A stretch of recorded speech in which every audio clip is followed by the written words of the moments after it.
Hello friends, इडुनामा में आपका स्वागत है। आज हम देखेंगे भारत का भूगोल।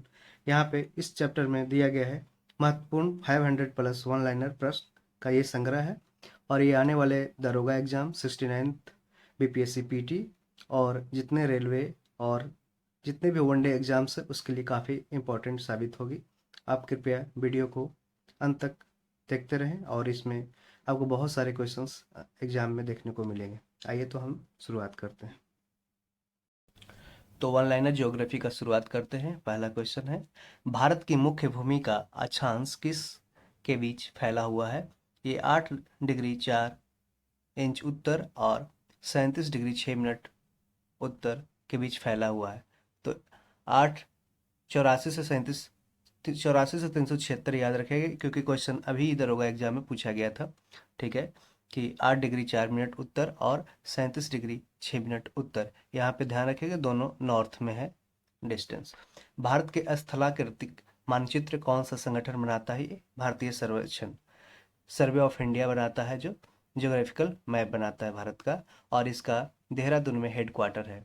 भारत का मानक समय इंडियन स्टैंडर्ड टाइम जो ग्रीनविच जो मेन सेंटर है वहाँ माध्य जहाँ पे 0 डिग्री होता है का माध्य समय से 5.5 घंटा आगे है, प्लस में है 5.5 घंटा ग्रीनविच मेन टाइम से। किसको सूर्य की ऊर्ध्वाधर किरणें कभी नहीं मिलेगी? श्रीनगर से।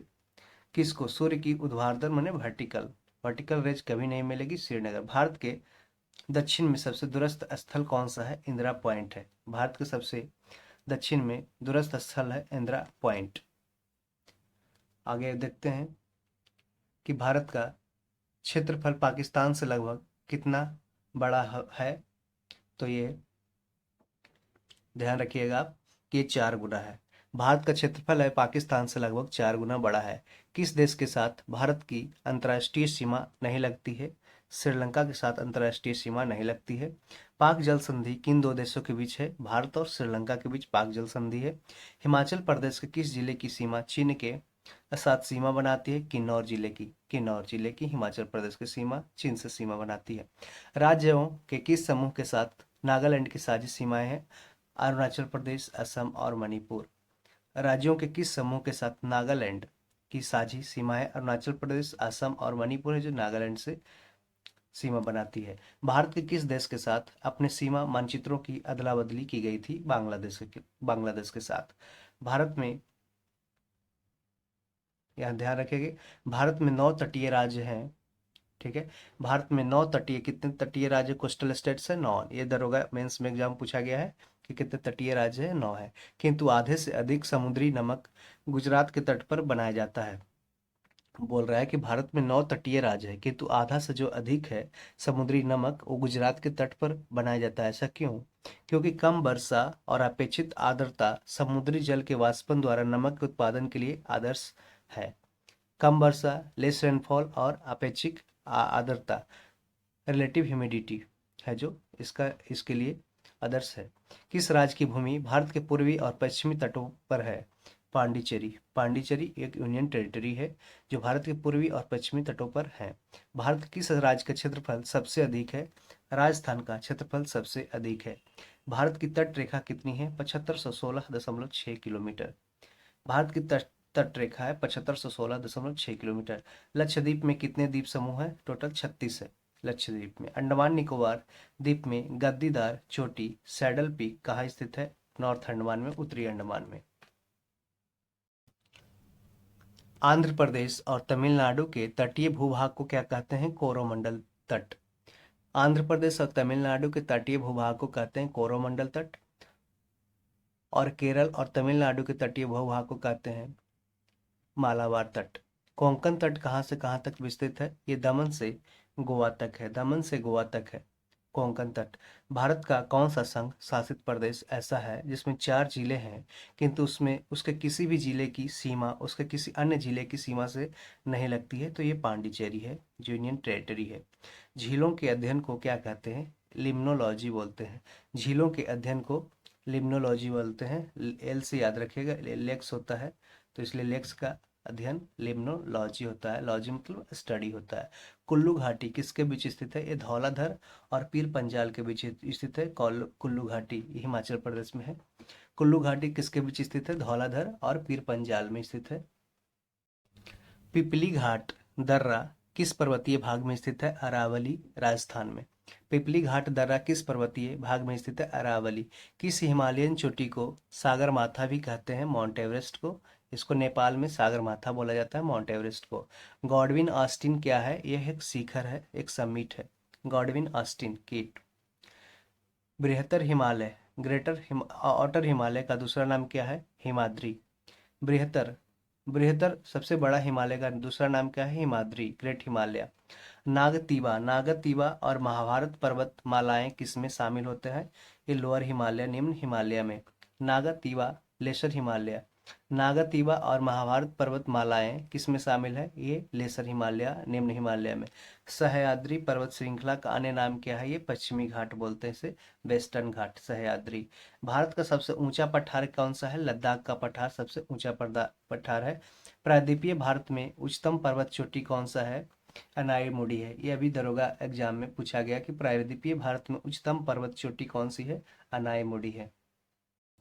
किस पर्वतीय स्थल को सतपुड़ा की रानी कहते हैं? पंचमढ़ी मध्य प्रदेश में है।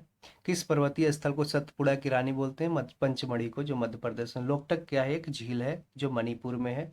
ये एक वर्ल्ड का सबसे पहला तैरता हुआ झील है, लोकटक, जो मणिपुर में है। सबसे बड़ी मानव निर्मित झील कौन सी है? गोविंद सागर झील है जो सबसे बड़ी मानव निर्मित झील है। शिव समुद्रम जलप्रपात किस नदी के किनारे मार्ग में पाया गया जाता है? ये कावेरी नदी पे है। कहाँ पे? कर्नाटक में। शिव समुद्रम जलप्रपात कावेरी, कर्नाटक। बलतोड़ा ग्लेशियर, बलतोड़ा हिमनद कहाँ स्थित है? ये काराकोरम पर्वत पे, K2 पे है। पारा काराकोरम पर्वतमाला में है बलतोड़ा हिमनद, बलतोड़ा ग्लेशियर। भारत में सबसे ऊंचा जलप्रपात कौन सा है? जोग जलप्रपात, जो गरसोप्पा भी बोलते हैं, ये शरावती नदी किनारे है। शरावती नदी पे है जो गरसोप्पा जलप्रपात, सबसे ऊंचा भारत का जलप्रपात है। ऊंचे क्षेत्रों में लैटेराइट मृदा की रचना होती है अम्लीय। ऊंचे क्षेत्रों में लैटेराइट सॉइल की रचना क्या होती है? एसिडिक होती है, अम्लीय होती है। लैटेराइट सॉइल कहाँ पाई जाती है? आर्द्र, ह्यूमिड तथा शुष्क जलवायु वाले उष्णकटिबंधीय क्षेत्र में पाए जाते हैं लैटेराइट सॉइल। आर्द्र तथा शुष्क जलवायु वाले उष्णकटिबंधीय क्षेत्र में लैटेराइट मिट्टी पाया जाता है। भारत के उत्तरी मैदानों की मृदा सामान्यतः कैसी बनी होती है? तलोचन द्वारा बनी होती है।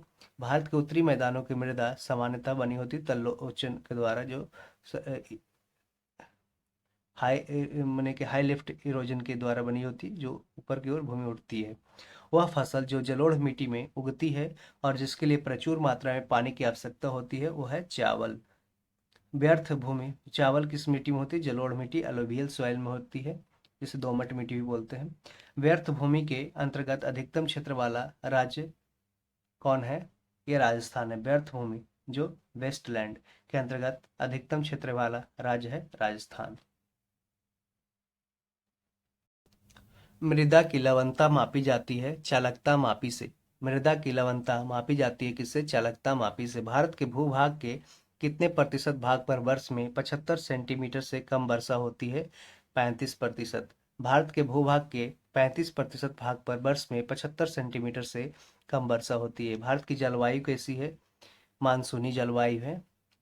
गर्म शुष्क मौसम के दौरान भारतीय उपमहाद्वीप पर किस क्षेत्र में निम्नतम दाब रहता है? पश्चिम उत्तर, नॉर्थ वेस्ट रीजन में है, जो गर्म शुष्क मौसम के दौरान भारतीय उपमहाद्वीप पर निम्नतम दाब रहता है, लो प्रेशर रहता है। अक्टूबर और नवंबर के महीनों में भारी वर्षा होती है कोरोमंडल तट पर। कोरोमंडल कहाँ है? ये आंध्र प्रदेश और तमिलनाडु के बीच में आता है, जहाँ पे अक्टूबर और नवंबर के महीनों में भारी वर्षा देखने को मिलती है। अब देखते हैं चेन्नई को दक्षिणी पश्चिमी मानसून से अन्य स्थानों की अपेक्षा कम वर्षा मिलती है, क्योंकि मानसून कोरोमंडल तट के समानांतर पैरेलल चलते हैं। ठीक है। चेन्नई बहुत गर्म है और नमी को संघनित नहीं होने देता है। वे अपतट पवने हैं, जो तट से हट करके बहती है। गुवाहाटी से चंडीगढ़ तक मानसूनी वर्षा की प्रवृत्ति क्या होती है? हासमान प्रवृत्ति होती है। गुवाहाटी से असम में गुवाहाटी है। गुवाहाटी से चंडीगढ़ तक मानसूनी वर्षा की प्रवृत्ति क्या होती है? हाथ समान होती है, हाथ समान प्रवृत्ति की होती है। वर्ष में 50 सेंटीमीटर से कम वर्षा वाला क्षेत्र है कश्मीर में लेह। एक वर्ष में 50 सेंटीमीटर से कम वर्षा वाला क्षेत्र कौन सा है? लेह है, जो लद्दाख में है। दो नदियों के बीच उपजाऊ भूमि को क्या कहते हैं? दोआब कहते हैं। दो नदियों के बीच की उपजाऊ भूमि को कहते हैं दोआब।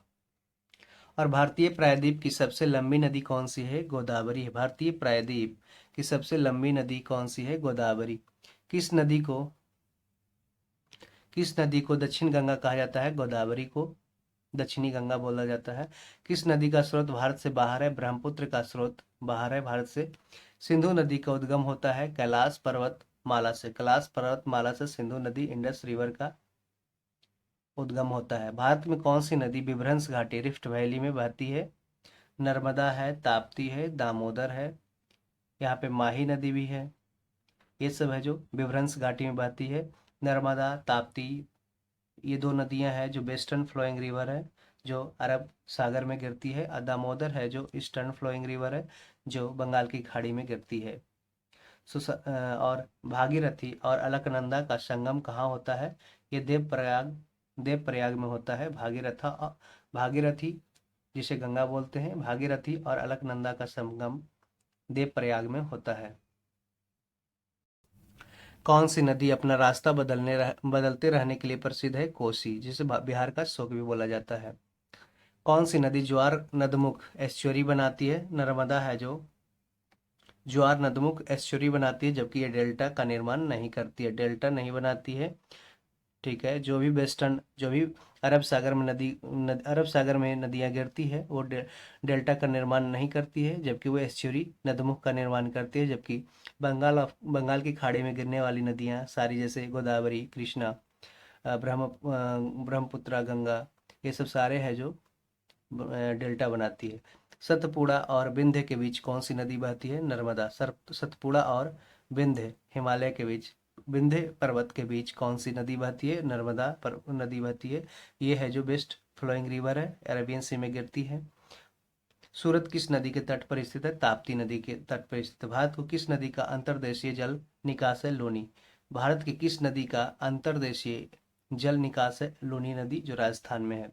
भारत का कृत्रिम बंदरगाह कौन सा है? चेन्नई या मद्रास है, जो एक आर्टिफिशियल पोर्ट है। कृत्रिम बंदरगाह है जिसे बनाया गया है चेन्नई या मद्रास। भारत में मुख्य कितने बंदरगाह हैं टोटल? अभी 13 हो गए हैं। ठीक है, एक बाधावन गुजरात में है जो बना है, जो 13वां है। भारत में टोटल 13 मुख्य बंदरगाह है और लगभग 100 के आसपास छोटे बंदरगाह है। पर्यावरणीय आयोजन के साथ मूलतः संबंधित संगठन कौन सा है? नीरी है, जिसका हेडक्वार्टर कहाँ है? नागपुर में, नीरी। ठीक है, ये पर्यावरणीय आयोजन के साथ मूलतः संबंधित है संगठन। शांत घाटी पैसिफिक वैली किस राज्य में स्थित है? साइलेंट वैली, जो केरल में है। साइलेंट वैली शांत घाटी कहाँ है? केरल में। केरल की नीरव घाटी में स्थित वन किस प्रकार के वन का एक उदाहरण है? उष्णकटिबंधीय वर्षा वन है, सब ट्रॉपिकल रेन फॉरेस्ट है, जो केरल की नीरव घाटी में स्थित वन है। भारत का प्रथम राष्ट्रीय उद्यान कौन सा है? कार्बेट नेशनल पार्क है, जिसे 1936 में हेली नेशनल पार्क भी बोला गया। और ये यहाँ पे सबसे ज़्यादा टाइगर रिचनेस पाया जाता है, बाघ का जनसंख्या पाया जाता है। ठीक है, और इसे अब रामगंगा नेशनल पार्क बोला जाता है। इसका नामकरण हुआ रामगंगा नेशनल पार्क, क्योंकि रामगंगा नदी है जो इसके बीच से गुजरती है। और ये क्वेश्चन पूछा भी जाता है कि कौन सी नदी यहाँ से गुजरती है? रामगंगा। ये कहाँ है? उत्तराखंड में है। पारिस्थितिकी संतुलन इकोसिस्टम बैलेंस बनाए रखने के लिए भारत में जंगल कितने अनुपात में होना चाहिए? 31 से 34% होना चाहिए। पारिस्थितिकी संतुलन बनाए रखने के लिए भारत में जंगल कितने अनुपात में होना चाहिए? तो आप ध्यान रखिएगा, अगर एग्जैक्ट डाटा में पूछ रहा हो तो आप सीधे 33%, इसको ध्यान रखिएगा, 33%। ये बीपीएससी क्वेश्चन भी पूछा है, कितने प्रतिशत होना चाहिए? तो 33%।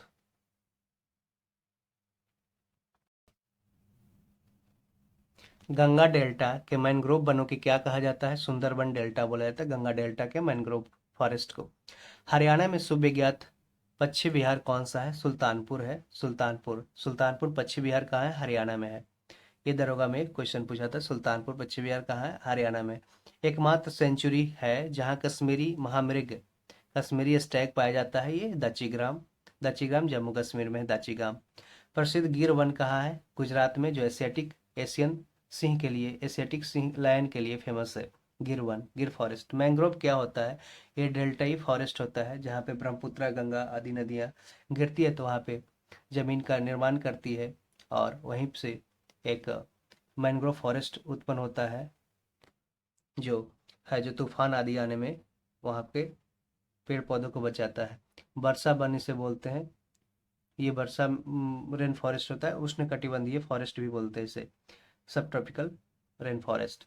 सुंदरी वृक्ष किसकी एक विशेष प्रकार की एक वनस्पति है? ये ज्वारीय वन होता है, एक ज्वारीय वन, जैसे सुंदर, इसी के नाम पे सुंदरबन डेल्टा का नाम दिया गया सुंदरी वृक्ष के कारण।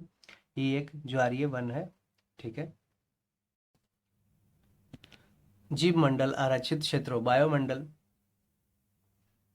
बायोस्फीयर रिजर्व रीजन्स की पहली परियोजना स्कीम कौन सी थी? नीलगिरी जीव मंडल आरक्षित क्षेत्र,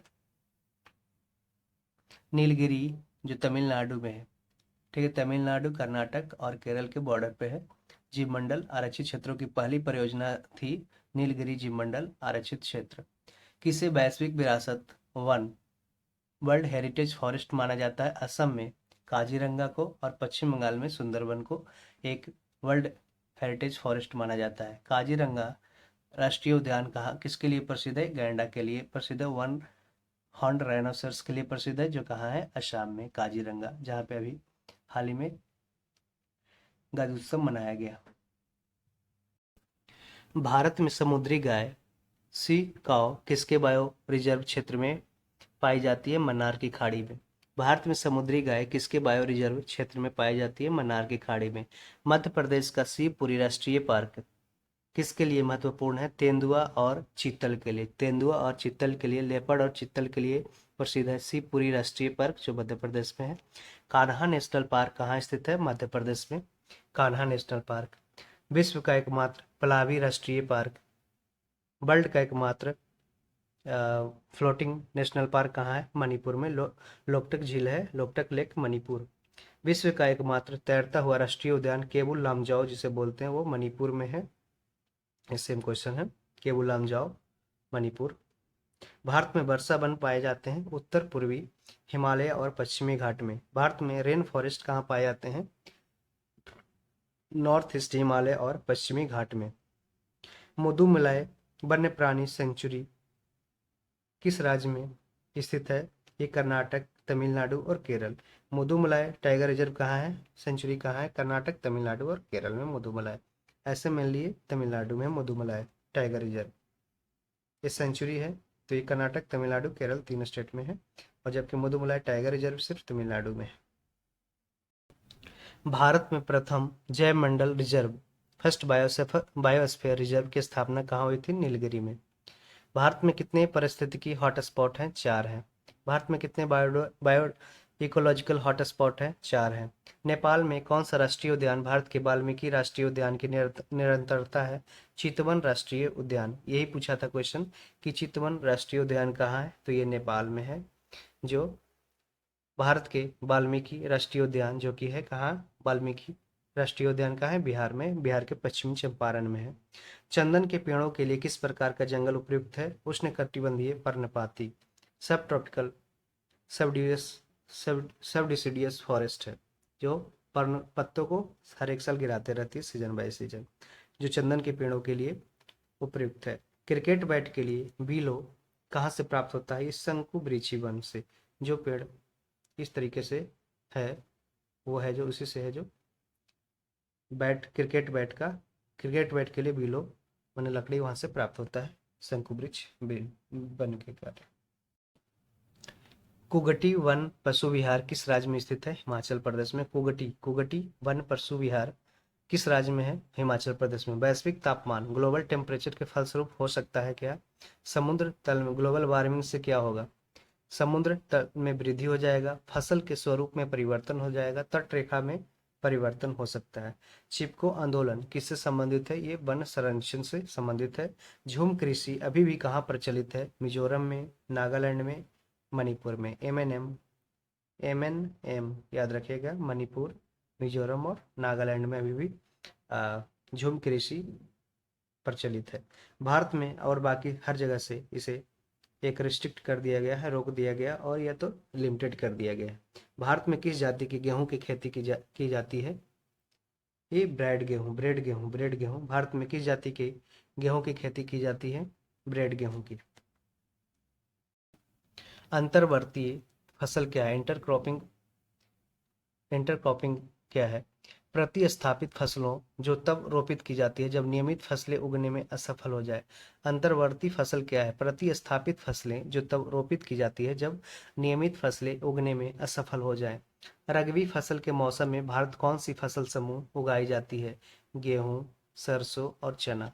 गेहूं, सरसों, चना ये सब रबी फसल के अंदर आते हैं। पठार की स्थलाकृति आदर्श क्या है? ये खनन के लिए है। पठार की स्थलाकृति आदर्श है खनन के लिए, माइनिंग्स के लिए। भारत किसका सबसे बड़ा उत्पादक देश है? कपास का है। कपास का सबसे बड़ा उत्पादक है। चाय का है, तांबा का है और अदरक का है। Mica, copper, T and cotton का सबसे ज्यादा भारत है जो उत्पादक है। वाणिज्यिक स्तर पर रबड़ का उत्पादन भारत के किस राज्य में होता है? सबसे ज्यादा कॉमर्शियल लेवल पे रबड़ का उत्पादन भारत में किस राज्य में होता है? केरल और तमिलनाडु और कर्नाटक क्षेत्र में। केरल में सबसे ज्यादा रबड़ का उत्पादन होता है, उसके बाद तमिलनाडु, फिर कर्नाटक में। बागान कृषि पैदा करती है खाद्येतर फसलें। फूड क्रॉप फसल पैदा करती है बागान कृषि। भारत में फसलों के सकल क्षेत्रफल में से खदानों का क्षेत्रफल कितना है? 60 से 70%। भारत में फसलों के सकल क्षेत्रफल में से खाद्यान्नों का, फूड ग्रेन्स का एरिया कितना है? 60 से 70%। जूट उत्पादन में सबसे प्रचुर प्रदेश कौन सा है? पश्चिम बंगाल है। हरित क्रांति पद का प्रयोग उच्च उत्पादन दर्शाने के लिए किया गया है, प्रति हेक्टेयर कृषि उत्पादकता को बढ़ाकर। हरित क्रांति पद का प्रयोग उच्च उत्पादक दर्शाने के लिए किया गया है, प्रति हेक्टेयर कृषि उत्पादकता को बढ़ाकर। हरित क्रांति सबसे अधिक सफल कहाँ रही? पंजाब में, हरियाणा में और उत्तर प्रदेश में। हरित क्रांति सबसे अधिक सफल रही पंजाब, हरियाणा और उत्तर प्रदेश में। हरित क्रांति का संबंध किस फसल से है? गेहूं से है। गेहूं से ध्यान रखिएगा। HYV हाई एल्डिंग वेराइटीज कार्यक्रम को भारत में नव कृषि नीति, न्यू एग्रीकल्चर पॉलिसी भी कहा जाता है। हाई एल्डिंग वैरायटी कार्यक्रम को भारत में न्यू एग्रीकल्चर पॉलिसी, नव कृषि नीति भी कहा जाता है। भारत में किस राज्य को धान का कटोरा कहते हैं? पश्चिम बंगाल को। भारत में पश्चिम बंगाल को धान का कटोरा कहते हैं। ऑपरेशन फ्लड किस कार्य से संबंधित है? दूध उत्पादन से। भारत की कुल जनसंख्या का कृषि में नियुक्त प्रतिशत लगभग कितना है? 60%।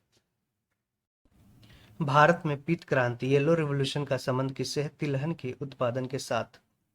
जहां तक कृषि मंत्रालय के सरकारी वर्गीकरण का संबंध है, भारत में कितने कृषि जलवायु क्षेत्र है? 127। जहां तक कृषि मंत्रालय के सरकारी वर्गीकरण का संबंध है, भारत में कितने कृषि जलवायु क्षेत्र हैं? 127। सामाजिक वानिकी क्या होता है? सोशल फॉरेस्ट क्या है? ये सरकारी स्वामित्व वाली भूमि पर उपयोगी पौधों को उगाना और उनकी व्यवस्था करना। किस राज्य को टैंक सिंचाई का परंपरागत क्षेत्र माना जाता है? तमिलनाडु को। तमिलनाडु में सबसे ज्यादा टैंक से सिंचाई होती है। जादू घोड़ा का संबंध क्या है? कहाँ से है? ये यूरेनियम के खनन से है, यूरेनियम माइनिंग से। जादू घोड़ा जो झारखंड में है, जहाँ पे यूरेनियम का खुदाई होता है। हाल ही में आंध्र प्रदेश का तुमलापल्ली किस सर्वाधिक निक्षेप के लिए विश्व के नक्शे में आ गया है? यूरेनियम का निक्षेप के लिए। केरल राज्य किस खनिज के लिए सबसे ज्यादा प्रसिद्ध है? लौह अयस्क के लिए। केरल राज्य है जो लौह अयस्क के लिए, आयरन ओर के लिए सबसे ज्यादा प्रसिद्ध है। ऊपरी ब्रह्मपुत्र घाटी में पाए जाने वाला मुख्य खनिज कौन सा है? पेट्रोलियम है। ऊपरी ब्रह्मपुत्र घाटी में पेट्रोलियम सबसे अधिक मुख्य खनिज पाया जाता है। पश्चिमी बंगाल में रानीगंज का क्या संबंध है? रानीगंज कहाँ है? पश्चिम बंगाल में, जो कोयला के खदान से क्षेत्रों से संबंधित है। पश्चिम बंगाल में रानीगंज। कोयले का सबसे बड़ा भंडार किस राज्य में है? झारखंड में।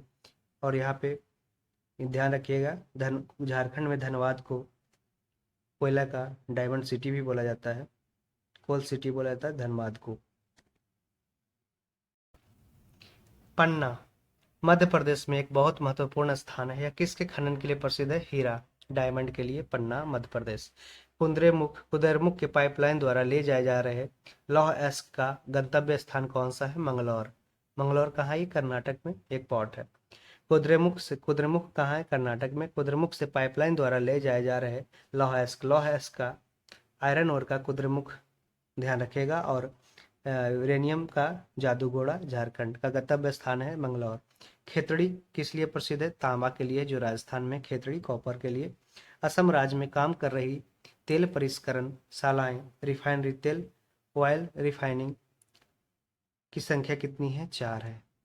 ठीक है, असम राज्य में 4 तेल रिफाइनिंग सेक्टर है। मुंबई हाई तेल क्षेत्र कहाँ पर स्थित है? ये अरब सागर की महाद्वीपीय शेल्फ पर है। अरब सागर की कंटिनेंटल शेल्फ पे पाया जाता है ये बम्बई हाई का तेल क्षेत्र।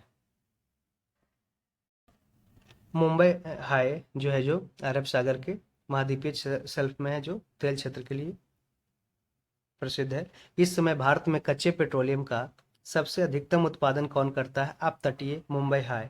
इस समय भारत में कच्चे पेट्रोलियम का सबसे अधिकतम उत्पादन करता है अपतटीय मुंबई हाई। मुख्य आयरन और स्टील उद्योग किस पठार में स्थित है? छोटा नागपुर में है, जो आयरन एंड स्टील इंडस्ट्री के लिए है, छोटा नागपुर झारखंड। भारत में ऊर्जा का मुख्य स्रोत क्या है? ये तापीय थर्मल है, जो कोयला से प्राप्त किया जाता है। भिलाई और न्यूक्लियर एनर्जी कितना है? नवकीय ऊर्जा मात्र 3% के आसपास। यंत्र किसकी मदद से स्थापित किया गया है? रूस की। भिलाई इस्पात संयंत्र किसकी मदद से स्थापित किया गया है? रूस से। जो भिलाई कहाँ है? ये छत्तीसगढ़ में है, ध्यान रखिएगा। Visvesvaraya iron and steel limited कहाँ है? भद्रावती में। Visvesvaraya iron and steel limited कहाँ है? भद्रावती में, कर्नाटक में। भारत की सिलिकॉन वैली स्थित है बेंगलुरु में। सिलिकॉन वैली ऑफ इंडिया कहाँ गया? किसे कहा गया? बेंगलुरु में, बेंगलुरु को। आंध्र प्रदेश में अनंतपुर जिला किसके लिए प्रसिद्ध है? गोल्ड के लिए। आंध्र प्रदेश में अनंतपुर जिला है, जो गोल्ड के लिए फेमस है। स्वतंत्रता के बाद विकसित किया गया पहला पतन था कांडला। स्वतंत्रता के बाद विकसित किया गया पहला पोर्ट क्या था? कांडला। ठीक है, गुजरात में है। भारत में सबसे ऊंचा बांध भाखड़ा किस नदी पे है? सतलज नदी पे भाखड़ा बांध, पंजाब में। टेहरी बांध का निर्माण किस नदी पे किया गया है? भागीरथी। टेहरी बांध का निर्माण किया गया है भागीरथी पे, उत्तराखंड में। भारत में कुल विद्युत शक्ति में जल विद्युत शक्ति का योगदान कितना है? लगभग 5वां भाग है, लगभग 5वां भाग है, 1/5 है। भारत में कुल विद्युत शक्ति में जल विद्युत शक्ति का योगदान है 5वां भाग है। सबसे ज्यादा तापीय विद्युत जियोथर्मल, सिर्फ थर्मल है, जो कोयला से प्राप्त होता है, सबसे हाईएस्ट है। इंदिरा गांधी नहर को किन नदियों से पानी मिलता है? सतलज से। इंदिरा गांधी नहर कहाँ है? राजस्थान में, सबसे बड़ी नहर जिसे पानी मिलता है सतलज नदी से। ब्यास नागार्जुन सागर बंध किस नदी पे बना हुआ? कृष्णा। नागार्जुन, यह पे काट दीजिएगा। नागा अर्जुन सागर बांध किस नदी पे है? कृष्णा नदी पे। सरदार सरोवर बांध कहाँ है? नर्मदा, मध्य प्रदेश में। सरदार सरोवर बांध किस नदी पे है? नर्मदा नदी पे। भारत का सबसे लंबा बांध कौन सा? हीराकुंड, जो महानदी पे है, ओडिशा में। भारत का सबसे लंबा बांध हीराकुंड बांध, ओडिशा, महानदी नदी। सलाल जल विद्युत परियोजना किस राज्य में है? जम्मू कश्मीर, चिनाब नदी पे है, ध्यान रखिए, चिनाब। सलाल जल विद्युत परियोजना है जो जम्मू कश्मीर, चिनाब नदी पे है। मुल्लई पेरियार बांध, मुल्लई पेरियार डैम का झगड़ा किन राज्यों के बीच है? तमिलनाडु और केरल के बीच है। मुल्लई पेरियार डैम का झगड़ा है जो तमिलनाडु और केरल के बीच है। भारत में बिजली की चिरकालिक कमी रही है क्योंकि बिजली की मांग बढ़ती रही है, जबकि उसका उत्पादन और वितरण नहीं बढ़ा है। किशन गंगा परियोजना भारत तथा किस नदी के बीच विवाद का मुख्य कारण है? पाकिस्तान। किशन गंगा भारत और पाकिस्तान के बीच विवाद का कारण है। कोयले से वाणिज्यिक रूप से पैदा होने वाली ऊर्जा को क्या कहते हैं? ताप ऊर्जा, तापीय थर्मल एनर्जी बोलते हैं, जो सबसे हाईएस्ट है कोयला से। तालेचर किसके लिए महत्वपूर्ण है? भारी जल संयंत्र के लिए तालचेर। तालचेर किसके लिए है? भारी जल संयंत्र है। ये यहाँ से कोयला भी निकाला जाता है, जो उड़ीसा में है। तालचेर कहाँ है? उड़ीसा में, ध्यान रखिएगा। ये क्वेश्चन अभी दरोगा मध्य निषेध में पूछा था। कौन सा समुद्र पतन राउरकेला स्टील संयंत्र के सबसे निकट है? पारादीप, ओडिशा में। कौन सा समुद्र पतन राउरकेला स्टील संयंत्र के सबसे निकट है? पारादीप, ओडिशा। राउरकेला कहाँ? ओडिशा में। भारत के पूर्वी तट पर स्थित पतन कौन सा है? पारादीप और हल्दिया। पारादीप और हल्दिया है जो भारत के पूर्वी तट पे है। पारादीप ओडिशा में और हल्दिया पश्चिम बंगाल में है। कांडला पतन पोर्ट, कांडला पतन पोर्ट, कांडला पोर्ट कहाँ है? ये कच्छ की खाड़ी गुजरात में है। कांडला पोर्ट कच्छ की खाड़ी गुजरात में है। कोलकाता स्थित, कोलकाता किस प्रकार के बंदरगाह का उदाहरण है? ये नदी है रिवराइन। रिवराइन पोर्ट कौन सा है? हल्दिया पोर्ट है जो रिवराइन पोर्ट है। कोलकाता और दिल्ली किसके द्वारा जुड़े हुए हैं? नेशनल हाईवे 2 से जुड़े हुए हैं। कोलकाता और दिल्ली NH2 से जुड़े हुए हैं। इंटीग्रल कोच फैक्ट्री कहाँ है? पेराम्बूर चेन्नई में है। इंटीग्रल कोच फैक्ट्री कहाँ है? पेराम्बूर चेन्नई में। भारत के किस जोन में 2 रेलवे जोन का हेडक्वार्टर है? मुंबई में।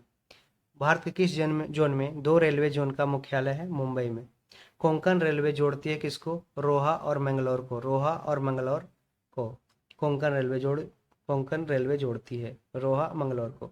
यह दी गई अवधि समष्टि में होने वाली मौतों की संख्या है मृत्यु दर। दी गई अवधि समष्टि में होने वाली मौतों की संख्या को क्या कहते हैं? मृत्यु दर बोलते हैं, डेथ रेट बोलते हैं। उसी जाति के व्यक्तियों की वह संख्या है जो दी गई समय अवधि के दौरान आवास में कहीं और से आए हैं। इसे बोलते हैं आप्रवासान, इमिग्रेंट बोलते हैं।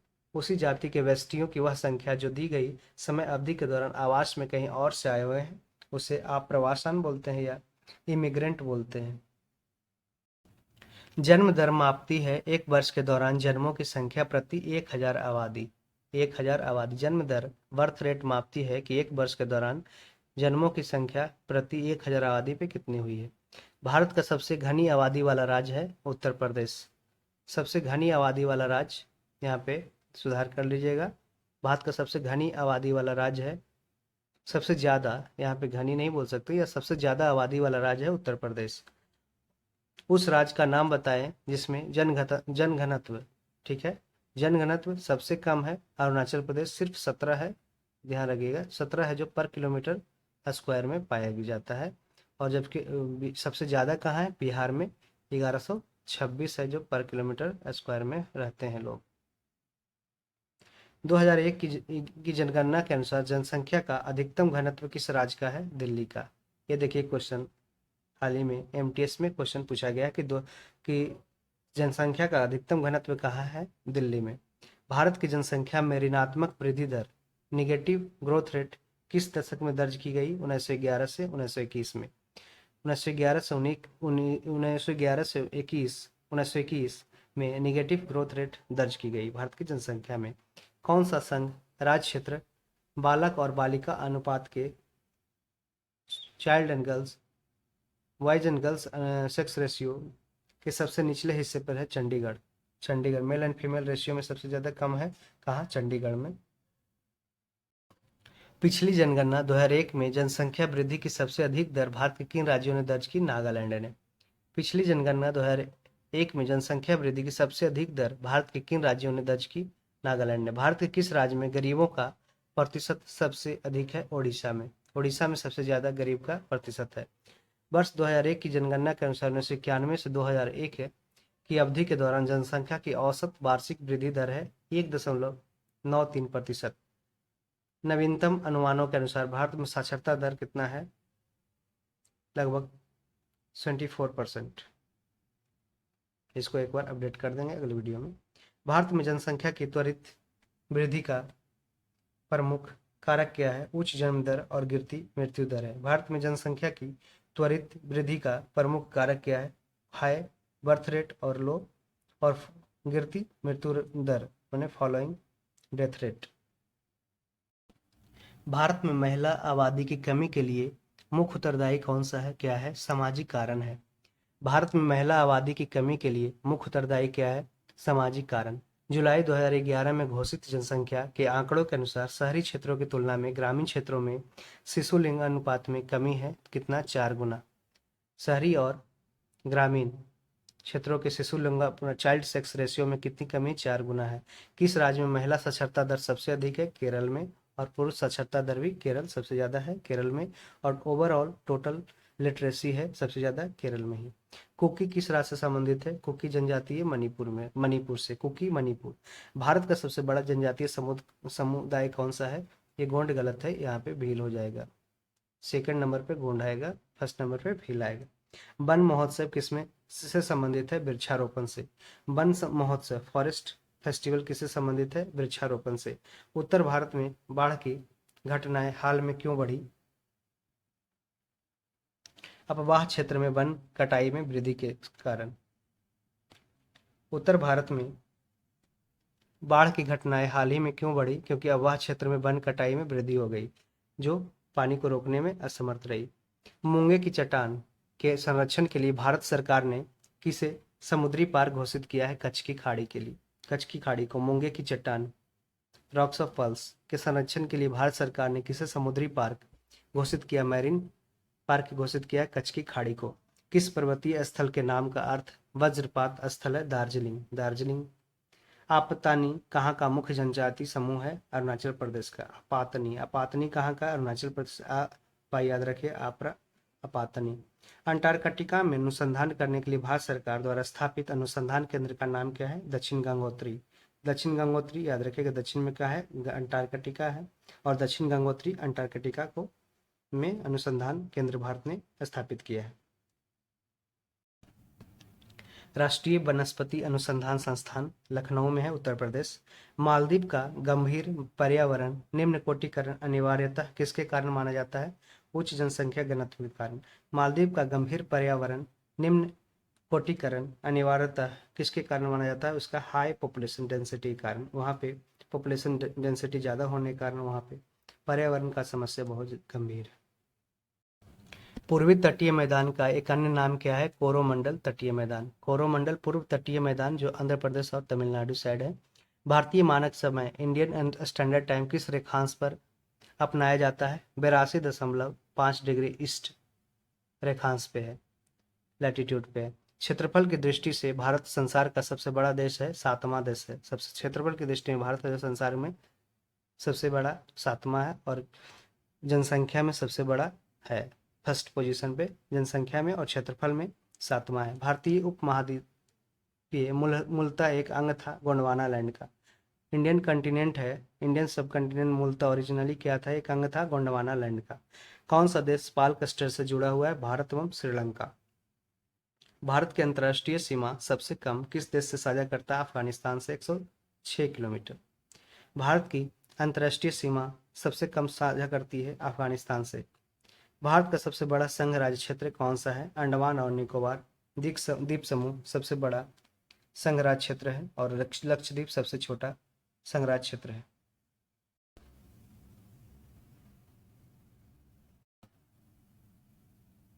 भारत का सबसे बड़ा संघ राज्य क्षेत्र कौन सा है? अंडमान और निकोबार द्वीप समूह। भारत के कितने राज्य नेपाल के साथ सीमा साझा करते हैं? 5 राज्य। किस शहर को भारत का शून्य मिल केंद्र, जीरो माइल सेंटर कहा जाता है? नागपुर को, जो महाराष्ट्र में है। भारत के किस राज्य के पास सबसे लंबी समुद्री तट है? गुजरात के पास। लक्षद्वीप द्वीप समूह कहाँ है? ये अरब सागर में स्थित है, अरेबियन सी में। अंडमान द्वीप समूह और निकोबार द्वीप समूह को अलग कौन करता है? ये 10 डिग्री चैनल करता है, 10 डिग्री चैनल करता है। पश्चिम बंगाल की सीमाएं कितने देशों के साथ लगती है? ये 3 देशों के साथ लगती है पश्चिम बंगाल की सीमा। केरल के तट को क्या कहते हैं? मालाबार तट कहते हैं, और तमिलनाडु और आंध्र प्रदेश के तट को कोरोमंडल तट कहते हैं। भारत की सबसे बड़ी सुरंग जवाहर सुरंग जम्मू कश्मीर में है। किस भारतीय राज्य की सीमा सबसे छोटी है? गोवा की सबसे छोटी सीमा है। गुजरात तट से दूर जिस विवादास्पद तटीय पट्टी पर भारत और पाकिस्तान बातचीत कर रहा है उसका नाम क्या है? सर क्रीक है। सर क्रीक भारत और पाकिस्तान के बीच में एक दलदली भूमि का क्षेत्र है। संघ राज्य क्षेत्र पुडुचेरी की सीमा किसके साथ लगती है? तमिलनाडु, आंध्र प्रदेश और केरल के साथ लगती है। ये 3 स्टेट के साथ लगती है, तमिलनाडु, आंध्र प्रदेश और केरल, 3 राज्यों के साथ पुडुचेरी की सीमा लगती है। जोजिला दर्रा जोड़ती है किसको? श्रीनगर और लेह को जोड़ती है जोजिला दर्रा। कुल्लू घाटी हिमाचल प्रदेश में किन पर्वत श्रेणियों के बीच स्थित है? धौलाधर और पीर पंजाल। धौलाधर और पीर पंजाल के बीच कुल्लू घाटी स्थित है। पाल घाट किन राज्यों को जोड़ता है? केरल और तमिलनाडु को पाल घाट जोड़ता है। पाल घाट केरल और तमिलनाडु को जोड़ता है। हिमालय की सबसे पूर्वी चोटी कौन सी है? नामचा बरवा। हिमालय की सबसे पूर्वी चोटी का नाम नामचा बरवा, जो तिब्बत और अरुणाचल प्रदेश के बीच स्थित है। भारत की सबसे ऊंची चोटी कौन सी है? केटू, काराकोरम है भारत की सबसे ऊंची चोटी। भारत की सबसे पुरानी पर्वत श्रृंखला अरावली राजस्थान में है। निम्न हिमालय और किसके बीच में स्थित लंबवत घाटी के दून को के नाम से जाना जाता है? शिवालिक। निम्न हिमालय, लेसर हिमालय और शिवालिक के बीच में स्थित लंबवत घाटी को दून के नाम से जाना जाता है। सतलज तथा काली नदियों के बीच स्थित हिमालय के भाग को किस नाम से जाना जाता है? कुमाऊं हिमालय। ये अभी दरोगा मध्य निषेध में पूछा गया, तो इसको याद रखें, एस के। ठीक है, सतलज और काली के बीच में कुमाऊं आता है। किसको सह्याद्री पर्वतमाला भी कहा जाता है? पश्चिमी घाट को सह्याद्री पर्वतमाला भी वेस्टर्न घाट को बोलते हैं। प्राकृतिक मार्ग उपलब्ध कराने वाली पर्वत के किसी अंतराल से क्या कहा जाता है? दर्रा कहा जाता है।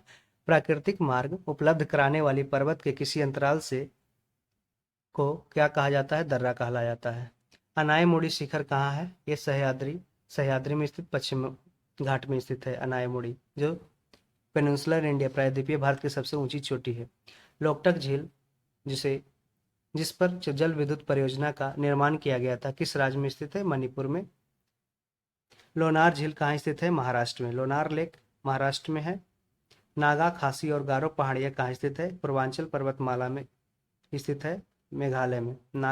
गारो खासी जयंतिया और नागा, ये पूर्वांचल पर्वतमाला में है। नागालैंड में है, जबकि खासी और गारो और जयंतिया है जो मेघालय में है। शिव समुद्रम किस नदी पे है? ये कावेरी पे है। शिव समुद्रम कर्नाटक में कावेरी नदी पे है, जो एक जलप्रपात है। भारत का सबसे ऊंचा जलप्रपात जोग घरसोपा कर्नाटक में शरावती नदी के किनारे, शरावती नदी के तट पे सबसे ऊंचा जलप्रपात। जोग जलप्रपात किस नदी पर स्थित है? शरावती नदी, कर्नाटक। किस राज्य में लैटेराइट मिट्टी पाई जाती है? केरल और महाराष्ट्र में पाई जाती है। कई बार पूछा है क्वेश्चन कि लैटेराइट सॉइल कहाँ पाया जाता है? केरल और महाराष्ट्र में पाया जाता है। पर्वतीय स्लोपों पर मृदा अपरदन सॉइल इरोजन को किस प्रकार नियंत्रित किया जा सकता है? समोच्च रेखीय जुताई, ऐसे कर करके जुताई किया जा सकता है। ठीक है, तो समोच्च रेखीय जुताई करके उसके सॉइल इरोजन को रोक सकते हैं। कपास के उत्पादन के लिए सबसे अच्छी मिट्टी कौन सी है? काली लावा मिट्टी है, ब्लैक बासल्ट सॉइल, जिसे कपासी मिट्टी भी बोलते हैं या रेगुर मिट्टी भी बोलते हैं। लोनी और क्षारीय मृदा का भारत में एक और नाम क्या है? कल्लर है, कल्लर। लोनी और क्षारीय मृदा का भारत में एक और नाम है कल्लर। पेट्रोलॉजी किसका अध्ययन है? ये चट्टान का अध्ययन है। पेट्रोलॉजी अध्ययन है चट्टान का, रॉक्स का। भारत का सबसे सूखा भाग क्या है? ये पश्चिम राजस्थान है, वेस्टर्न राजस्थान है, जो भारत का सबसे सूखा भाग है। दक्षिण पूर्वी व्यापारिक हवाएं, साउथ ईस्ट ट्रेड विंड्स, बारिश के मौसम में भारतीय उपमहाद्वीप में किसके कारण आकर्षित होती है? उत्तर पश्चिमी भारत में कम वायुदाब के होने से। उत्तर पश्चिमी भारत में कम वायुदाब होने के कारण से। उत्तरी पूर्वी मानसून, नॉर्थ ईस्ट मानसून से किस प्रदेश में वर्षा होती है? तमिलनाडु में। ये क्वेश्चन, सारे क्वेश्चन इंपॉर्टेंट है। वायुमंडल में प्रायः गर्मी कहाँ से आती है? रेडिएशन, विकिरण से। दक्षिणी पश्चिमी मानसून की अवधि दौरान तमिलनाडु सूखा रहता है, क्योंकि यह वृष्टि छाया क्षेत्र में, ये रेन शैडो रीजन में स्थित है तमिलनाडु। कौन सा भारत का सबसे आर्द्र स्थान है? मासिनराम या मौसिनराम, मेघालय में। कौन सा भारत का सबसे आर्द्र स्थान है? मासिनराम या मौसिनराम, मेघालय में। भारत के धान के प्रदेश कितनी सेंटीमीटर से अधिक वर्षा वाले क्षेत्रों में स्थित है? ये 100 सेंटीमीटर से ऊपर जहाँ पे रेनफॉल होगा, वहीं पे भारत के में धान की प्रदेश आएगा। भारत में प्रायद्वीपीय नदी से समृद्ध सबसे ऊंचा निकास बेसिन कौन सा है? कृष्णा। भारत में प्रायद्वीपीय नदी से, पेनिनसुलर रिवर से संबंध सबसे ऊंचा निकास बेसिन है कृष्णा का। भारत की कृष्ण नदी को वृद्ध गंगा बोला जाता है, गोदावरी को वृद्ध गंगा, ओल्ड गंगा बोला जाता है गोदावरी को। नासिक किस नदी किनारे स्थित है? गोदावरी पे नासिक है। तिब्बत में सांगपो कहलाने वाली नदी कौन सी है? ब्रह्मपुत्रा। भारत में तलछट को परिवाहित करने वाली प्रमुख नदी कौन सी है? गंगा। भारत में तलछट सेडिमेंट को प्रवाहित करने वाली प्रमुख नदी है गंगा। बिहार का विषाद, बिहार का शोक किसे बोला गया? कोशी को। और बंगाल का शोक दामोदर नदी को। इंद्रावती, प्राणहिता और सबरी किसकी उपनदियां हैं? गोदावरी की। इंद्रावती, प्राणहिता और सबरी किसकी उपनदियां हैं? गोदावरी की। विजयवाड़ा किस नदी किनारे स्थित है? कृष्णा। विजयवाड़ा कृष्णा नदी किनारे स्थित है। नागार्जुन डैम कहाँ है? कृष्णा नदी पे है। भारतीय मरुस्थल की एक महत्वपूर्ण नदी कौन सी है? लूनी, राजस्थान में। आकस्मिक बाढ़ का संबंध किससे है? सुनामी से, चक्रवाती तूफान से, टोर्नेडो से। यह है जो सडन फ्लड ले आता है। सुनामी, चक्रवाती तूफान और टोर्नेडो आदि। माजुली संसार का सबसे बड़ा नदी द्वीप है, रिवर आइलैंड है। किस राज्य में है? असम में है, जो ब्रह्मपुत्रा नदी के बीच में है। किस राज्य में राष्ट्रीय उद्यान वैली ऑफ फ्लावर्स फूलों की घाटी कहाँ है? उत्तराखंड में। ये क्वेश्चन बीपीएससी पूछा है। भारत का कुल कितना भौगोलिक क्षेत्र वन भूमि है? टोटल है जो लगभग, यहाँ पे ध्यान रखिएगा, 24% के अराउंड है। ठीक है, इसको अपडेट करेंगे जब फॉरेस्ट सर्वे पढ़ाएंगे तब। क्षेत्रफल की दृष्टि से भारतीय राज्यों में सबसे अधिक वन आच्छादन किस राज्य का है? मध्य प्रदेश में सबसे ज्यादा वन है। भारत में सबसे बड़े क्षेत्रों में फैले हुए वन कौन से हैं? उष्णकटिबंधीय पर्णपाती वन है। सब ट्रॉपिकल सब डिसिडियस फॉरेस्ट है। सुंदरबन के जंगल को क्या कहा जाता है? मैंग्रोव फॉरेस्ट बोला जाता है। भरतपुर पक्षी अभयारण्य कहाँ है? राजस्थान में है। नामदफा नेशनल पार्क कहाँ है? अरुणाचल प्रदेश में नामदफा। और पखुई टाइगर रिजर्व है कहाँ? अरुणाचल प्रदेश। भारत में से वह बायोस्फीयर रिजर्व कौन सा है जो सिंहों के लिए एक प्राकृतिक पर्यावास है? ये गिर बायो रिजर्व है जो गुजरात में है। ये सिटिक लायन के लिए फेमस है। मैंग्रोव वनों पर, मैंग्रोव फॉरेस्ट पर वैश्विक तापन का क्या प्रभाव पड़ता है? ग्लोबल वार्मिंग का क्या प्रभाव होगा? मैंग्रोव के विशाल क्षेत्र जलमग्न हो जाएगा। मानस पशु विहार किस राज्य में है? असम में। मानस असम। जीव मंडल आरक्षित क्षेत्र की पहली परियोजना स्कीम कौन सी थी? वन भूमि के वनस्पति, जान और प्राणी जाति का परिरक्षण, वन उत्पादों पर प्रयोग और विकास, कृषि उत्पादों पर प्रयोग और विकास। जो सबसे पहले नीलगिरी है जो जीव मंडल आरक्षित है, जो सबसे पहला क्षेत्र था। भारत का जीव मंडल रिजर्व नंदा देवी किस राज्य में है? उत्तराखंड में है। काजीरंगा नेशनल पार्क प्रसिद्ध है किसके लिए? गैंडे के लिए, जो असम में है। वन हॉर्न राइनोसोरस गैंडा के लिए है, जो असम में है। इसलिए तो फ्रेंड्स, हमने पार्ट 1 ज्योग्राफी का वन लाइनर कंप्लीट कर लिया है। यदि आपको ये वीडियो अच्छा लगे तो अपने दोस्तों में शेयर करें और खुद इस वीडियो को कई बार देखें ताकि आपका वन लाइनर कंप्लीट हो जाए और ये आने वाले एग्जाम में आपके लिए बेहद ही उपयोगी साबित हो। तो इसी के साथ मैं पहला पार्ट समाप्त करता हूँ और अगले पार्ट 2 जल्द ही अपलोड किए जाएंगे। धन्यवाद देखने के लिए आपको।